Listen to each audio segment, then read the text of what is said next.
Right, Red Bull Racing. After this week's news, we've got a lot to talk about when it comes to them. And do check out my videos going over Christian Horner and all the scandal and saga going on around that guy. But let's just focus on how the performance of Red Bull has been so far in 2025. It has to go down as disappointing. Let's be real here, guys. The performance of that car is not what it was last season. I mean, it was on a downturn last season for sure towards the back end of it. But I feel like it's drifted even further back since then. Even Max Verstappen, some rounds this season, he's really struggled despite having quite a bit of pace in that car at times. I mean, he got pole position at Silverstone, for example, ended up in 5th because of a mistake. They're just running that car on the absolute edge. There have been some flashes of brilliance for sure. His pole position laps, I think he's got the joint most pole positions so far this season, but that's down to the driver. That's not down to the car.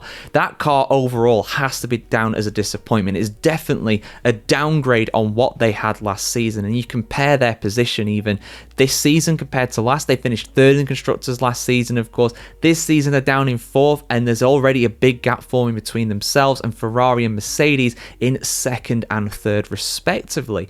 So overall, Red Bull disappointing. Verstappen sensational at times. Tsunoda. Now, I'm not going to talk about Lawson. I've already spoke about him in the RB video because, you know, he's just done most of the season with RB. Tsunoda had the opening 2 rounds of this season driving for the Racing Bulls. Now he's in the senior team at Red Bull, and it has been tricky to say the least. And it's very hard to grade him because, again, the car is so on edge. It doesn't suit him. It doesn't suit anybody not called Max Verstappen or Franz Hermann. They're the only 2 guys that seem to be able to get on top of it. Sorry, I had to get a Franz Hermann joke in there at some point, of course.